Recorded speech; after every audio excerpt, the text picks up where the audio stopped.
जय हिंद सभी फौजी पेंशनर बंधु। हम सबों तक ओआरओपी 3 का धमाका पुरजोर तरह से पहुंच चुका होगा। इसकी गूंज आपके इंद्रियों तक पहुंच गई होगी।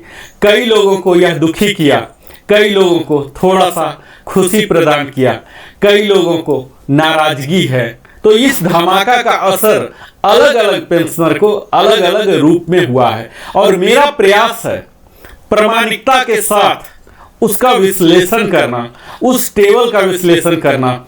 इसमें 121 टेबल हैं, टोटल 265 पेजेस हैं। मेरा भरपूर प्रयास है कि हर रैंक के, हर ग्रुप के, हर कैटेगरी के मैं कवर करूं। धीरे धीरे हमारी यात्रा चल रही है।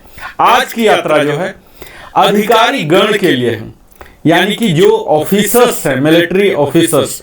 यह वीडियो न कि सिर्फ सेवानिवृत्त अधिकारी के लिए इंपॉर्टेंट होने वाला है, उनके लिए भी जो सेवा में है उन्हें भी पता लगेगा कि कितना पेंशन हमें मिलेगा जब 2-4 साल बाद रिटायर होंगे तब। और यह उनके लिए भी जो आर्मी में ज्वाइन करना चाहते हैं, किसी भी डिफेंस आर्म फोर्सेस में ज्वाइन करना चाहते हैं, उन विद्यार्थियों के लिए भी, उन उम्मीदवारों के लिए भी यह वीडियो खास होने वाला है। क्योंकि यहां से आपको पता लगेगा कि कितना पेंशन उन्हें मिलता है, उस रैंक को मिलता है।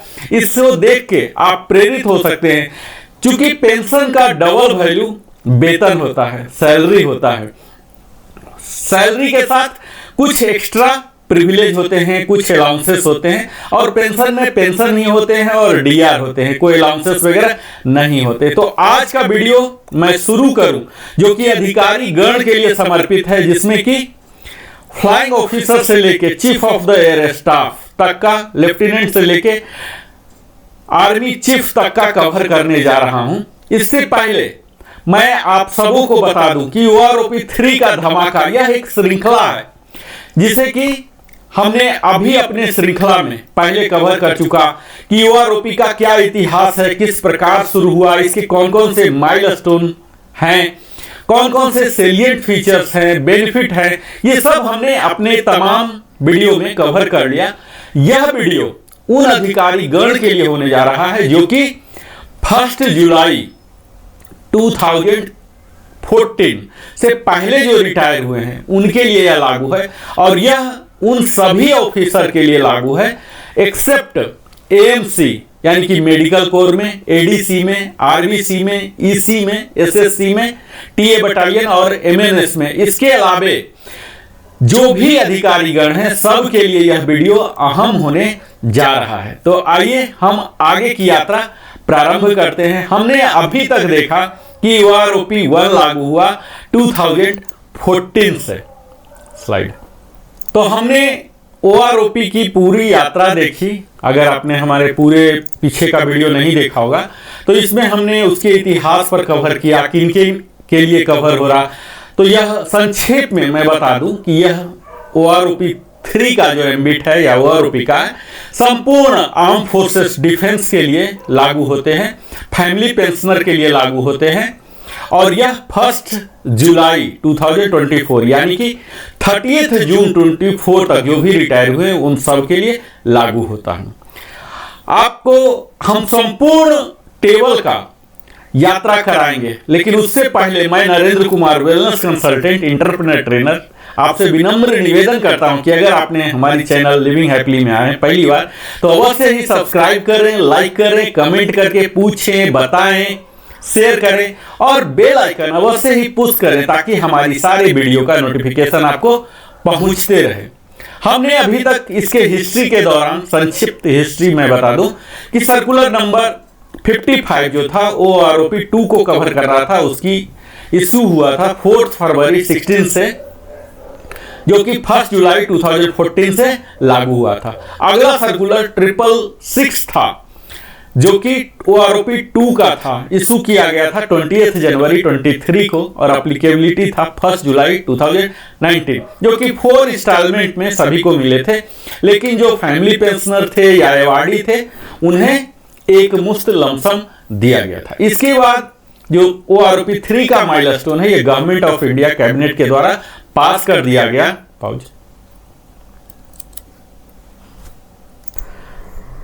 अभी तक हमने देखा कि क्या क्या माइलस्टोन है।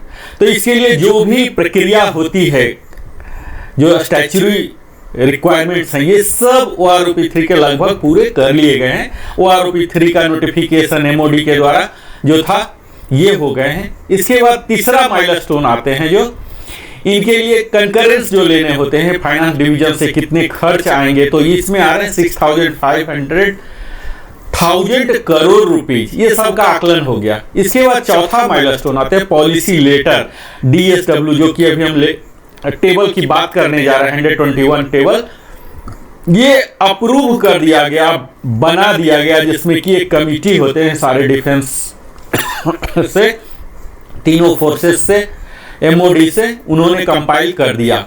इसके बाद अगला आता है सर्कुलर जारी करना। तो सर्कुलर भी जारी हो चुका 677, जो 6 सितंबर को, बहुत ही जल्दी हुआ। अभी तक का फास्टेस्ट OROP3 है।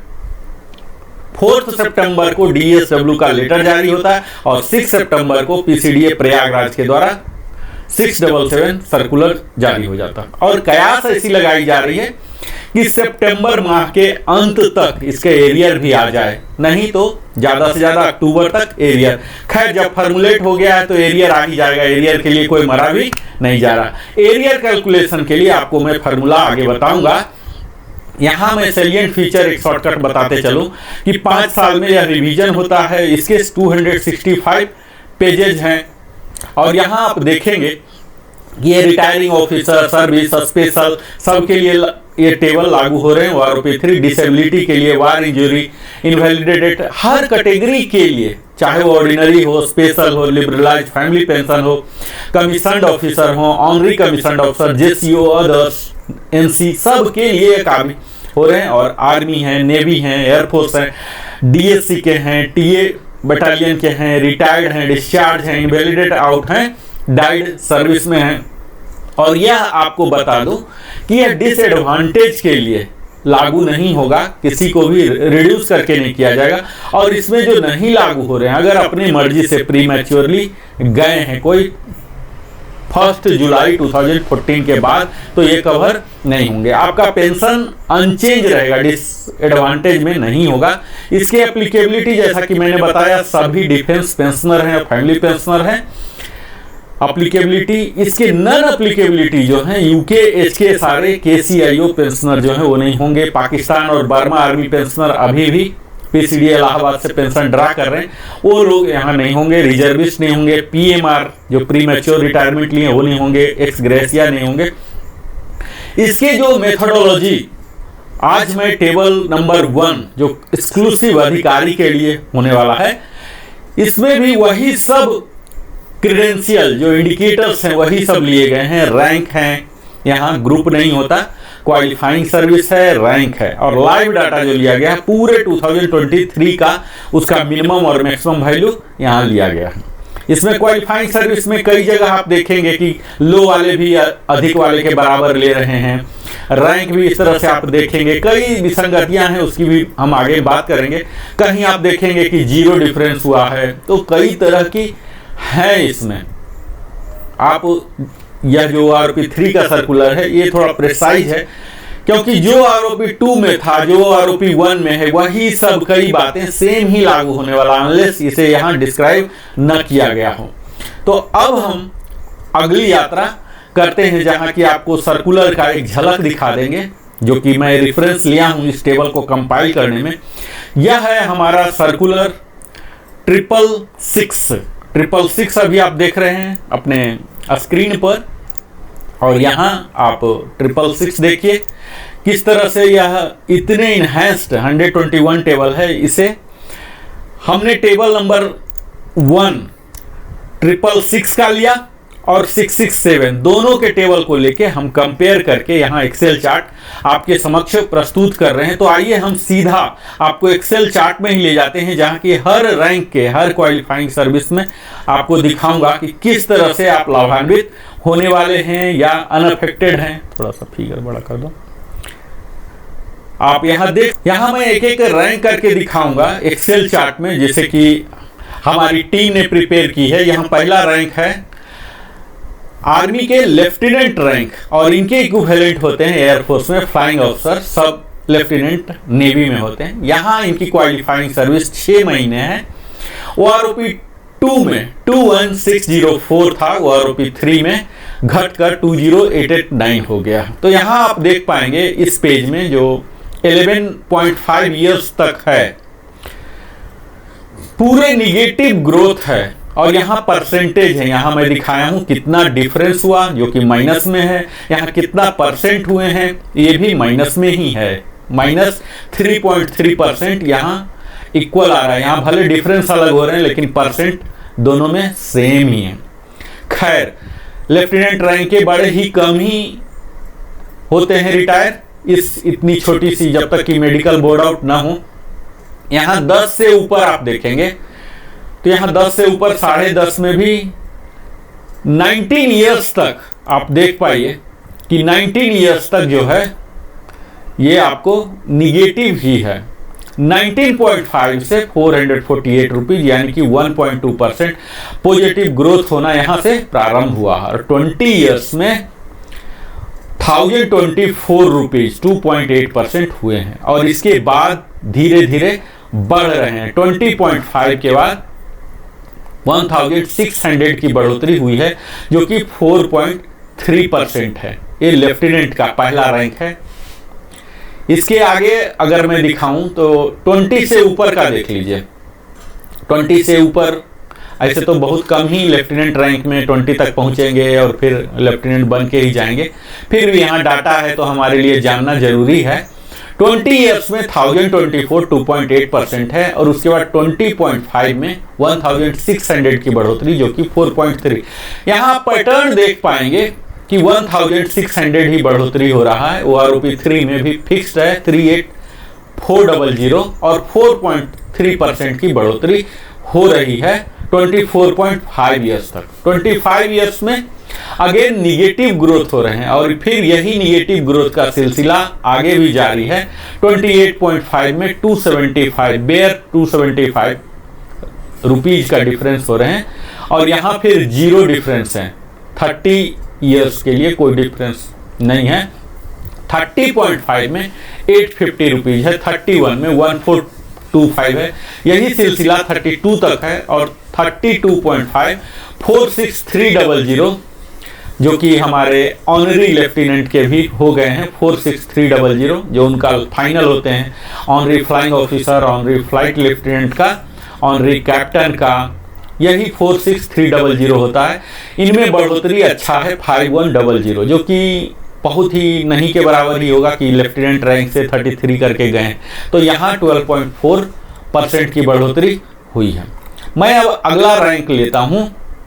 अभी हमने लेफ्टिनेंट लिया और अगला रैंक है हमारा कैप्टन का, जो कि आर्मी का दूसरा रैंक है कैप्टन, और इसके इक्विवेलेंट एयरफोर्स के फ्लाइट लेफ्टिनेंट होते हैं और नेवी में लेफ्टिनेंट होते हैं। इनके भी आप देखिए कि 6 महीना से लेके आपको पूरे 11.5 जो स्क्रीन में आप देख पा रहे होंगे निगेटिव ग्रोथ है, और भयंकर निगेटिव ग्रोथ है। 41% तक का निगेटिव ग्रोथ देखने को मिल रहा है। खैर, कैप्टन में जाने वाले बहुत ही कम होंगे, और निगेटिव अगर है तो निगेटिव आपको मिलने नहीं जा रहा। जो OROP 2 है या OROP 2 से भी ज़्यादा अगर मिल रहा है आपको नोशनल या किसी और वजह से, तो वही मिलते रहेगा। डिसएडवांटेज के लिए कहीं भी रिवीजन नहीं होगा।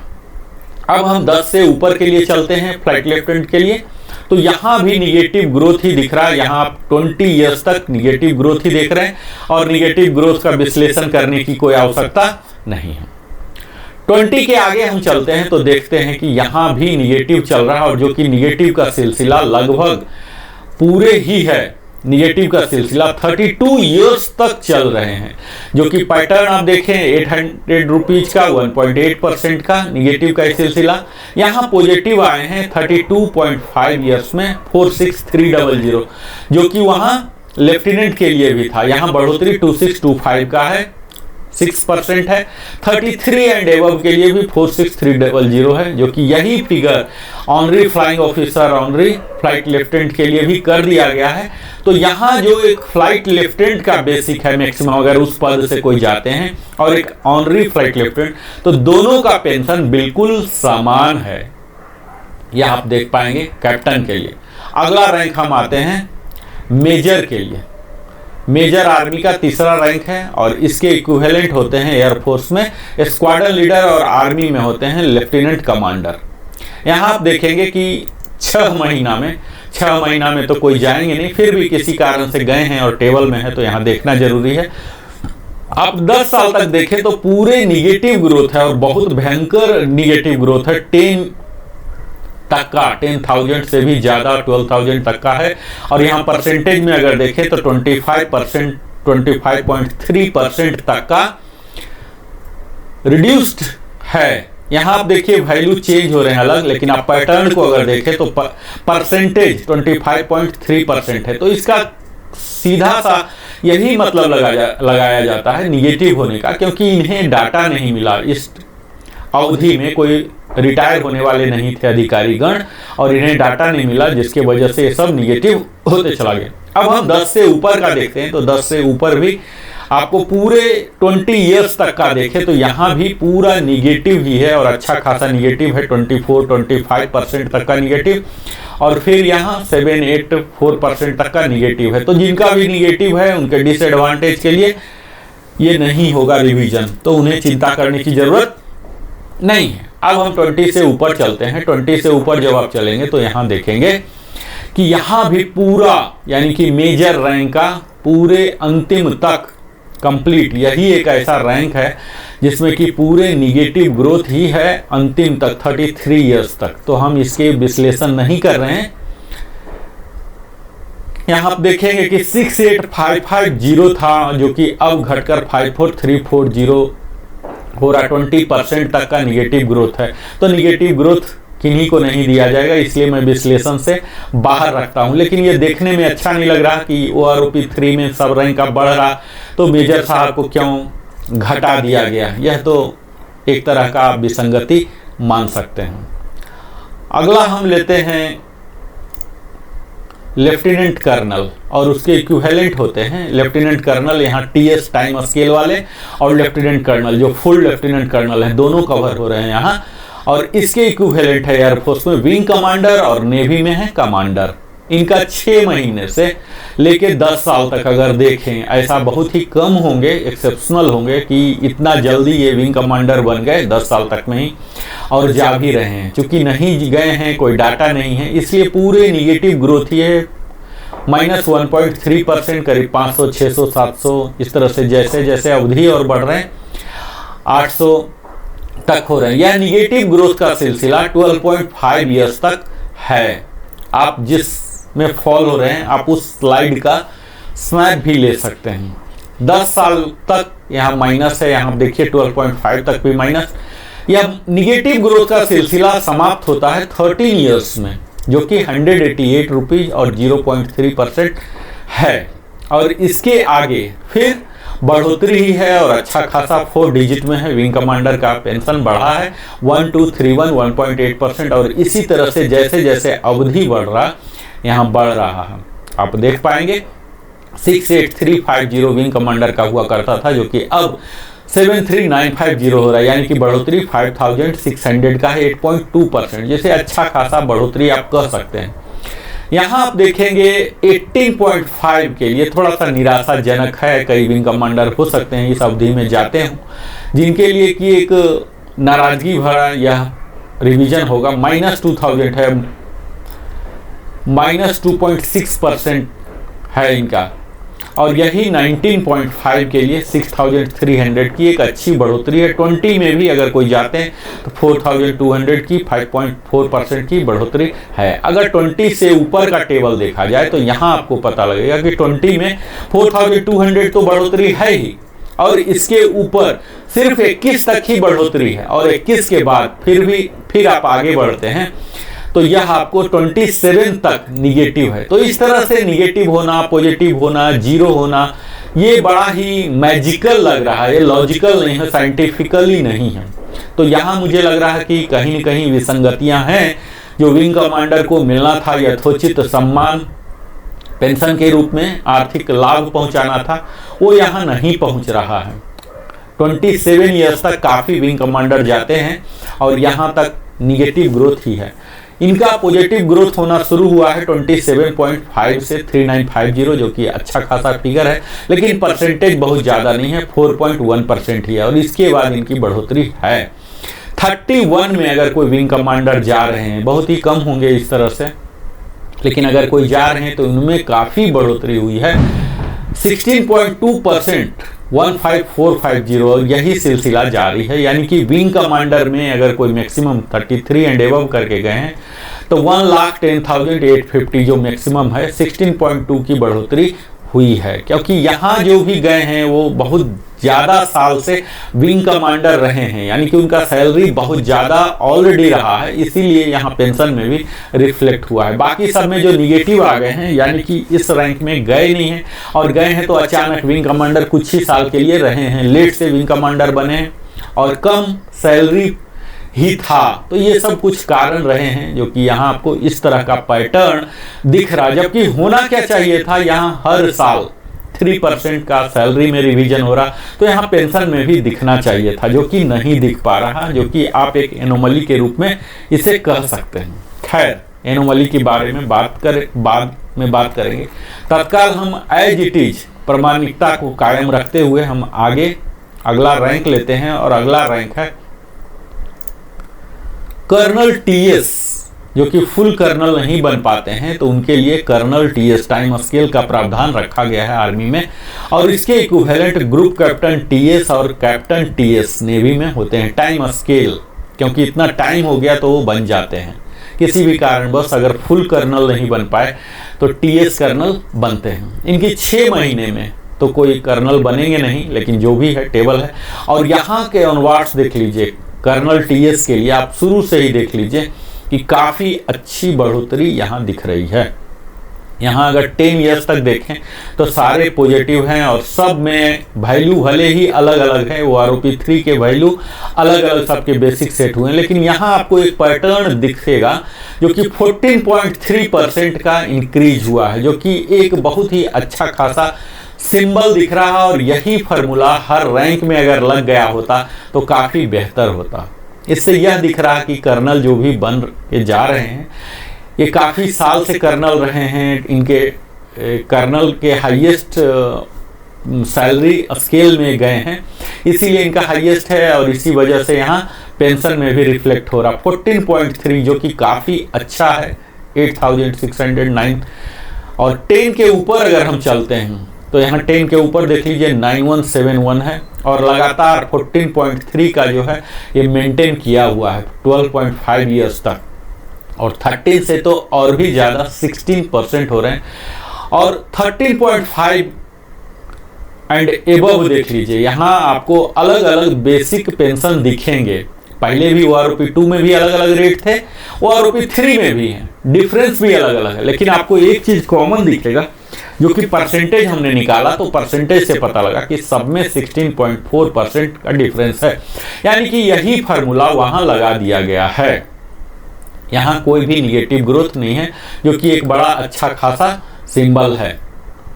कर्नल टीएस बनने में भी कम से कम 26 साल और उससे ऊपर ही लग जाते हैं, 20 से ऊपर हो जाते हैं, तो इनके लिए एक अच्छा खासा बढ़ोतरी है। अगर 20 से ऊपर की बात की जाए तो 20 से ऊपर भी आप देख लीजिए, यही सेम 16.4% का इजाफा इनके पेंशन में हुआ है, जो कि 24.5 तक कंटिन्यू रहा है। यह 16.4% इनके लिए 15,872, जो कि एक अच्छा फिगर कहलाता है। काफ़ी कुछ इन्हें सम्मानजनक जिंदगी गुजर बसर करने के लिए प्राप्त हो रहे हैं। 25 से थोड़ा परसेंटेज घटे हैं, चूँकि इनको 14,400 ही मिल रहे हैं। अब इनका जो स्लैब है ये 1,12,250 तक ही मैक्सिमम यहाँ फिक्स कर दिया गया है, जो कि 11.5 13.1 तक यहाँ स्लैब को मर्ज करता हुआ आप देख पा रहे हैं। और यहाँ जब हम आगे बढ़ते हैं 30 से आगे तब आप देखेंगे कि परसेंटेज फिर घट रहे हैं। 33 में जो मैक्सिमम एक कर्नल टीएस का जो पेंशन है 1,14,125 यही मैक्सिमम है। 32.5 से मैक्सिमम, इससे ज़्यादा नहीं है।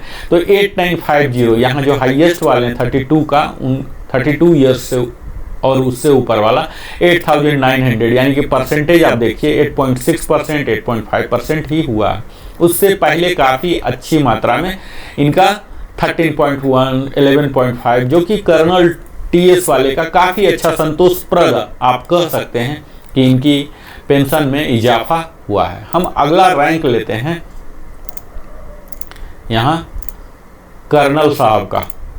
कर्नल साहब ये फुल कर्नल हैं और इनके इक्विवेलेंट हैं ग्रुप कैप्टन और एयरफोर्स के और नेवी के कैप्टन हैं। इनके क्वालिफाइंग सर्विस 6 महीने से लेके अगर 10 साल तक देखें तो इनका पॉजिटिव ग्रोथ ही है। अच्छा खासा परसेंटेज अगर देखें तो यहाँ आपको एक पैटर्न नजर आएगा, 14.3% का इजाफा है। यहाँ डिफरेंस भी 6,000, 7,000, 8,000, 9,000 इस तरह से ग्रेजुअली बढ़ रहा है। तो इनके लिए संतोषप्रद है और इनके लिए एक खुशखबरी धमाका यह है। हालांकि इस छोटे से अवधि में कर्नल ग्रुप कैप्टन बनना लगभग नामुमकिन है। 10 साल से ऊपर अगर हम चल के देखते हैं तो यहाँ भी इनका यही 14.3%, 16.4% का जो पैटर्न दिख रहा है, यही पैटर्न इनके लिए लागू किया गया।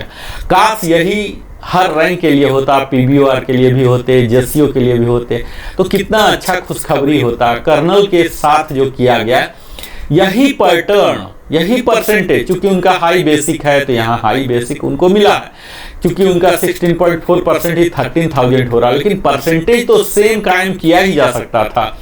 तो यहाँ कहीं न कहीं विसंगतियां हैं जो कि इस फार्मूला को और बाकी रैंकों के साथ नहीं लगाई गई। क्या मजबूरियां हैं ये तो धीरे धीरे अभी पता लगेगा जैसे जैसे हम लोग एनालाइज करेंगे। यहाँ 20 ईयर से अगर ऊपर जाते हैं तो 20 ईयर से ऊपर आप जाने पर देखेंगे कि परसेंटेज जो है बढ़ोतरी का दर वो 16.4% ही है, लेकिन अमाउंट अलग अलग हो रहे हैं। तो इससे ये क्लियर हो रहा है कि जो सॉफ्टवेयर में इंस्ट्रक्शन दिया गया है वो परसेंटेज का ही दिया गया है, क्योंकि यहाँ पैटर्न आप देख पा रहे हैं क्वालिफाइंग सर्विस पर दिया गया 24.5 तक के लिए 16.4% का इजाफा हुआ है। हालांकि यहाँ अलग अलग स्लैब हैं। यहाँ 25 में देखेंगे थोड़ा परसेंटेज घट रहा, 14.7 हो रहे हैं। इनका वृद्धि दर जो है 14,400 है, जो कि बढ़कर 1,12,550 हो गया है। इनमें मैक्सिमम अगर जाएंगे तो मैक्सिमम यहाँ 33 ईयर्स तक है, जो कि 33 ईयर्स में इनका जो मैक्सिमम ग्रुप कैप्टन का पेंशन है 1,15,700 है मैक्सिमम, और यहाँ 10% की बढ़ोतरी हुई है, जो कि एक अच्छा खुशखबरी है और यह धमाका को पॉजिटिवली देख सकते हैं। इनके पेंशन में 8950 का इजाफा हुआ है 32.5 वाले का। यहाँ सबको करीब 10,000 5 डिजिट में इंक्रीज हुआ है। एक 31 वाले का 8,900 ही हुआ, 8.6%। तो यह आप कह सकते हैं कि कर्नल साहब के लिए यह खुशखबरी लेके आया है। OROP 3 थ्रू आउट बढ़ा हुआ है, 4 डिजिट में, 5 डिजिट में ही है ऑलमोस्ट। तो इनके लिए खुशखबरी है। ऐसा ही बाकी रैंक के लिए भी होना था। हम अब अगला रैंक देख रहे हैं, आपको दिखाएंगे। यहाँ ब्रिगेडियर साहब हैं। ब्रिगेडियर साहब का क्वालिफाइंग सर्विस 20 से ही प्रारंभ हो रहा, क्योंकि 20 से नीचे किसी भी ब्रांच में, किसी भी सर्विसेज में बन पाना संभव नहीं होगा। ब्रिगेडियर हैं और एयरफोर्स में एयर कमोडोर कहलाते हैं, नेवी में कमोडोर कहलाते हैं। तो इनकी 20 ईयर्स में संभव है, शायद ऐसा इनको डाटा मिला है। OROP 2 में 98,148 था, जो कि डिफरेंस अब OROP 3 में 98,148 हो चुका है, जो कि बढ़ोतरी है 13,717, यानी कि हायर रैंक में ब्रिगेडियर ऑनवर्ड्स आप देख सकते हैं। 16.2 का फार्मूला लगाया गया। 16.2 का फार्मूला है 22.5 ईयर्स के लिए। तो सम्मानजनक वृद्धि है 14,000 13,000 इनके लिए काफ़ी अच्छा है, मात्रा भी है, परसेंटेज भी है। तो यहाँ आप देख सकते हैं कि काफ़ी बेहतर OROP 3 इन्हें तोहफा दिया है। 23.5 के लिए देखिए फिर से 16.4% लेके आया है, जो कि 15,396 की बढ़ोतरी है इनमें कंटिन्यूअस काफ़ी अच्छा 5 डिजिट में है, 13,000, 15,000, 10,000, और यहाँ 27 साल तक का यही 5 डिजिट ग्रोथ यानी कि 10 से ऊपर का ग्रोथ पाया गया है 28 ईयर्स में, जो कि कई ब्रिगेडियर एयर कमोडोर जाते हैं 28 प्लस में। तो यहाँ थोड़ा सा कमी की गई है, 8150 ही है, जो कि परसेंटेज घट के 7.8% हो जा रहा है। जैसे जैसे यहाँ फिर थोड़ी सी घटी है 29 ईयर में, क्योंकि 29 ईयर में ऐसे एयर कमोडोर होंगे जस्ट 1 साल पहले ही 2 साल पहले ही बने होंगे और तुरंत चले गए, तो ये मैक्सिमम सैलरी में होंगे नहीं। इसी प्रकार इनको सैंपल मिला, इस वजह से यहाँ 6.3% का इजाफा हुआ है 29.5 में। 30 ईयर्स में फिर से देखिए कि 10,700 का इजाफा हुआ, 10% का हुआ। 30.5 के लिए 10,700 10% का हुआ है। 31 में भी सेम स्लैब, दो स्लैब को कॉमन किया गया है, तो यहाँ भी 10.1% है। यहाँ आप देखेंगे कि 3 का परसेंटेज का स्लैब सेम है, बेसिक पहले भी सेम था और अभी भी सेम, सब कुछ सेम किया गया। उसी तरह से यहाँ से फिर से 3 का स्लैब है, 31.5 का 8.6% का इजाफा हुआ 9,200, जो कि 32.5 तक यही सिलसिला जारी है।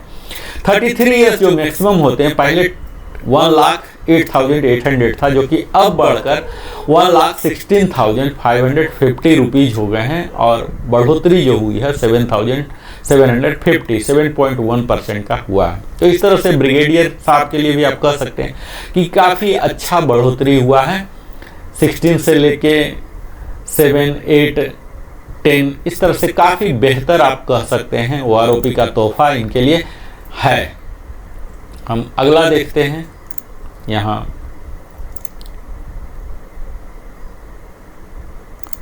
ब्रिगेडियर से आगे जो रैंक है वो मेजर जनरल साहब का है, और एयरफोर्स में इसे एयर वाइस मार्शल कहते हैं, और नेवी में रियर एडमिरल कहते हैं। यहाँ भी क्वालिफाइंग सर्विस 20 से ही शुरू होता है, क्योंकि 20 से नीचे इन रैंक पर पहुँच पाना, रिटायर होना असंभव है। तो यहाँ OROP 2 में इनका पेंशन हुआ करता था 84,491, और OROP 3 में यही बढ़कर करीब 98,148 हो गए, यानी कि डिफरेंस हुए हैं 13,657 का। 16.2% का यहाँ ऑफिसर का मैक्सिमम आप देखिए, जो कि कर्नल से ही चला रहा, कर्नल TS से 16.2% का फ्लैट इन्हें अच्छा खासा इजाफा दिया गया है। अब ये कौन से फार्मूला से 16.2, जो कि बाकी किसी और रैंक में नहीं दिख रहे थे, तो यहाँ काफ़ी अच्छा परसेंटेज इन्हें मिला है। हालांकि बहुत ही कम वैकेंसी कम होते हैं, रिटायर भी कम होते हैं, तो इन रैंकों पर जैसे जैसे आप ऊपर जाएंगे पिरामिड शेप में, बहुत ही कम पेंशनर इतने हायर रैंक पर पहुंच ही पाते हैं, फिर रिटायर होते हैं, फिर जीवित ही कितना साल रह पाते हैं, ये सब देखने वाली बात है। तो यहाँ यह देखिए कि इन रैंक पर 16.2% का इजाफा हुआ, जो कि 23 ईयर्स में 93,100 हुआ करता था, जो कि अब 1,07,537, 14,437 का इजाफा हुआ है, 15.5% का इजाफा हुआ। तो यही इजाफा का दर बना हुआ वृद्धि का यहाँ आप देख पाएंगे कि 24.5 तक 15,872, 16.4 का दर रखा गया। 25 में थोड़ा सा घटकर 13.9 हो गया, और 25.5 में तो और भी घट गए हैं, 10.8% हो गए। यहाँ जब और आप बढ़ेंगे 25 से ऊपर, तो देखेंगे इनके 10 लगभग 10 का वृद्धि दर रखा गया। 28 में थोड़ा सा घट गया है, 7.8% है, 8150 ही है, और 8150 का 2 स्लैब है, 28 के लिए भी 28.5 के लिए भी 7.8% है। 29 ईयर्स के लिए, जो कि कई जाते होंगे, 6.3% है। 29.5 में 6.3% है, जो कि लोएस्ट है इस रैंक के लिए। बढ़ोतरी के हिसाब से अगर देखें तो 30 ईयर्स में फिर से 10% आ गए हैं, तो 10% एक सम्मानजनक इन्हें आर्थिक मदद इससे मिल सकती है। 30.5 के लिए भी 10.1 है, जो सेम ही बेसिक पहले था और अभी भी सेम ही स्लैब में रख दिया गया है 550 करके। 31.5 के लिए 9,200 का इजाफा 8.6% है, जो कि अब ऊपर वाले स्लैब में ही आ गए हैं, यानी कि इनकी जो बढ़ोतरी होनी थी वो दर का थोड़ा सा कमी है। 32.5 6.8% ही है। 33 के लिए भी जो मैक्सिमम मेजर जनरल साहब के लिए होते हैं, जो पहले होते थे 1,09,100 रुपया, जो कि अब 1,16,550 कर दिया गया। 7,450 का इजाफा किया गया, 6.8%। तो यहाँ भी काफ़ी अच्छा आप देख सकते हैं, खुशी भरा है। इस धमाका को आप कह सकते हैं कि इस धमाका का गूंज इस रैंक के साथ काफ़ी पॉजिटिव रिजल्ट लेके आया होगा, खुशियाँ भरा लाया। अगला रैंक है लेफ्टिनेंट जनरल, जो कि एयरफोर्स में एयर मार्शल कहलाते हैं और नेवी में वाइस एडमिरल कहलाते हैं। इनका भी रैंक क्वालिफाइंग सर्विस 20+ से शुरू होता है, 20 से नीचे संभव नहीं है। और यहाँ आप देख पाएंगे कि बढ़ोतरी जो है, पहले 84,431 से शुरू होते थे लेफ्टिनेंट जनरल साहब का, जो कि अब 98,148, यानी कि इनके पेंशन में जो बढ़ोतरी हुई है 13,717, जो कि काफ़ी बेहतर फिगर कहा जा सकता है। 16.2 यहाँ जो फार्मूला पहले भी पैटर्न में देखे होंगे, 16.2 मैं बार बार बोल रहा हूँ, 16.2 सुनकर देखकर बड़ा ही खुशी होता है। और यह भी लगता है कि काश यही 16.2 का इजाफा हर रैंक में होना चाहिए था। जो फार्मूला यहाँ लगाया गया, काश यही फार्मूला बाकी रैंक के साथ भी लगाया जाता। तो आज जो OROP 3 के साथ जो नाराज़गी है कई लोगों का, कई रैंक के साथ, कई ग्रुप के साथ, ये शायद नहीं हो पाता। तो यहाँ कहीं न कहीं कुछ न कुछ चूक त्रुटि तो रही ही है, इसे मानना पड़ेगा जो टेबल बनाए हैं। लेफ्टिनेंट जनरल का आप देख पाएंगे 23 के लिए 14,437 रुपीज़ का इजाफा, 15.5% का। इसी तरह से आप जैसे आगे बढ़ेंगे 15,000 25 ईयर्स में जाकर थोड़ा सा घट जा रहा है, 13,700 का है, 13.9% का इजाफा यहाँ हुआ है। 25 से ऊपर आप 10.8% का इजाफा सेंट्रली देख सकते हैं, जो कि वैरी हो रहा है अलग अलग, लेकिन फिर भी खुशी की बात है कि लगभग 10,000 का इनको वृद्धि हो रहा है। यहाँ आप जैसे जैसे आगे बढ़ेंगे 28 ईयर्स में तो 7.8%, जो पेंशन इनको 1,04,400 मिलता था वो अब 1,12,550 मिलेगा। इस प्रकार आप कह सकते हैं कि 8,150 का इजाफा, 7.8% का इजाफा हुआ है। 29 ईयर्स में भी आप देखिए 6,700, जो कि थोड़ी सी मात्रा कम है, 6.3% है। इसी तरह से 30 ईयर्स में आप देख पाएंगे कि 10.1% का इजाफा हुआ है, जो स्लैब 3 पर चल रहे हैं। पहले भी सेम था और अभी भी सेम स्लैब में है। यहाँ स्लैब चेंज हो रहे हैं 31.5 से, और OPT का 1,07,350 होते थे, जो कि अब 1,16,550 हो रहा है, 9,200 मात्र बढ़ोतरी हुआ है, 8.6। तो इस प्रकार आप ओवरऑल देख पाएंगे कि जो मैक्सिमम है, जो एयर मार्शल पद से ही रिटायर हुए हैं, तो उनका पेंशन जो OROP 3 है 1,16,550, जो कि मैक्सिमम आप देख लीजिए यहाँ इनके पीछे वाले के बराबर, यानी कि 30 के बराबर ही अगर एयर मार्शल साहब जाते हैं 30 में या 33 से एबव में भी, तो इनको सेम स्लॉट में यहाँ स्टेग्नेशन आ गया है, क्योंकि सैलरी में भी स्टेग्नेशन हो जाते हैं। 30 में तो कोई बन नहीं पाएंगे, वो आगे जाके ही बनेंगे। तो यहाँ लास्ट में 4% का ही इंक्रीज हुआ है। हम अगला अपने विश्लेषण में लेते हैं नेक्स्ट अधिकारी रैंक का, टेबल नंबर 1 का ही। आप देखिए यहाँ पर हैं लेफ्टिनेंट जनरल HAG, और इसके इक्विवेलेंट होते हैं एयरफोर्स में एयर मार्शल HAG और vice admiral HAG plus navy में। तो यहाँ भी 20 से ऊपर का ही स्लैब दिया गया है। OROP 2 में इनको मिलता था 84,431, जो कि अब बढ़कर 98,148 हो गया। काफ़ी अच्छा खासा बढ़ोतरी आपको दिखेगा। 13,717, 16.2, जो 16.2 का पैटर्न है यहाँ आपको पूरा प्रिवेलिंग दिखेगा, 16.2, 15.5, 16.4। तो यहाँ आपको अच्छा खासा जो हायर रैंक में है काफ़ी अच्छा इनको दिया गया है। इस तरह का यहाँ कहीं न कहीं कोई फार्मूला इस तरह से यहाँ लगाया गया है जिससे कि इनको अच्छी मात्रा में बढ़ोतरी मिले। तो हायर रैंक के लिए यह OROP सचमुच एक बड़ा सा सौगात लेकर आया है। यहाँ पूरे ही देख पाएंगे, हालांकि इस रैंक में बहुत ही कम रिटायर होते हैं। आप गिन सकते हैं कि अभी कितने पेंशनर हैं इस रैंक के, पर जो भी हैं 33 में मैक्सिमम जो हैं यहाँ पहले हुआ करता था 1,12,200 रुपया, जो कि अब 1,16,550 मैक्सिमम इतना ही हुआ। तो जो मैक्सिमम वाले हैं इनके लिए थोड़ा सा इतनी बढ़ोतरी नहीं है, 3.9% ही है, जो कि इस ब्रैकेट का मैक्सिमम, क्योंकि कैपिंग आ जा रहा है 3.9% ही है, क्योंकि इससे ज़्यादा यहाँ जो है 1,16,550, इससे ज़्यादा इनको किया नहीं जा सकता, इसीलिए इनकी बढ़ोतरी भी थोड़ी सी दिख रही है। पर यहाँ ओवरऑल अगर आप देखेंगे तो काफ़ी अच्छी मात्रा में 4 डिजिट में 5 डिजिट में 3.9% से लेकर 16.2% तक का इजाफा हुआ है, और इसमें कहीं कोई निगेटिव ग्रोथ नहीं है। तो ये एक खुशखबरी है, इस रैंक के लिए एक खुशी भरा पैगाम है। अगला हम रैंक को देखते हैं, जो कि आर्मी कमांडर 33+ पर ही बनेंगे। तो इनका OROP 2 में था 1,12,500, जो कि अब 1,16,550 जो मैक्सिमम है वहीं पर जाके रुक गए हैं। चूँकि मैक्सिमम कैपिंग है इसीलिए इनका डिफरेंस भी 4050 ही आया है, लेकिन फिर भी एक सम्मानजनक तो है ही, 3.6% का इजाफा हुआ है।